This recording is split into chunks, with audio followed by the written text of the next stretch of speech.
Bonjour et bienvenue dans le JT du groupe Revue Fiduciaire. On découvre tout de suite les titres de ce jeudi 19 janvier. Amortissement des véhicules, retraite des artisans et commerçants, et pour finir, transport et vol de marchandises.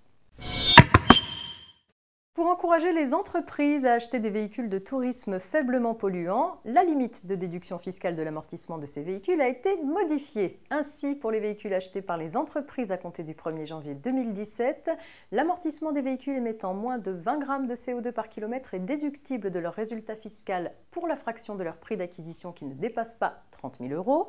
L'amortissement des véhicules émettant au moins 20 grammes de CO2 par kilomètre et moins de 60 grammes de CO2 par kilomètre est déductible de leur résultat fiscal pour la fraction de leur prix d'acquisition qui ne dépasse pas 20 300 €. L'amortissement des véhicules émettant au moins 60 grammes de CO2 par kilomètre et moins de 155 grammes de CO2 par kilomètre est déductible de leur résultat fiscal pour la fraction de leur prix d'acquisition qui ne dépasse pas 18 300 €. Et enfin, l'amortissement des véhicules émettant au moins 155 grammes de CO2 par kilomètre est déductible de leur résultat fiscal pour la fraction de leur prix d'acquisition qui ne dépasse pas 9 900 €.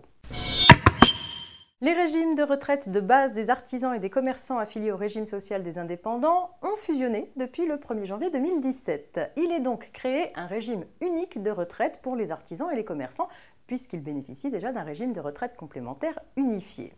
Au 1er janvier 2017, le RSI couvre l'assurance maladie-maternité de tous les travailleurs indépendants non agricoles, y compris les avocats, et l'assurance vieillesse-invalidité-décès des personnes affiliées RSI au titre de la maladie-maternité, à l'exception des professionnels libéraux affiliés à la Caisse nationale d'assurance vieillesse des professions libérales et des avocats affiliés à la Caisse nationale des barreaux français.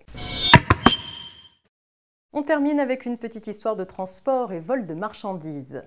Une cargaison de céréales confiée à un transporteur a été volée lors du stationnement du camion sur un parking non surveillé. La société expéditrice des marchandises et son assureur ont assigné le transporteur en paiement de la valeur totale des marchandises.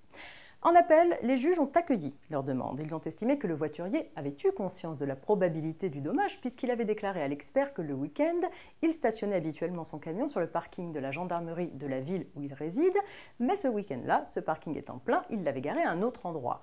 Les juges en ont déduit que le transporteur était conscient du risque qui a été délibérément couru.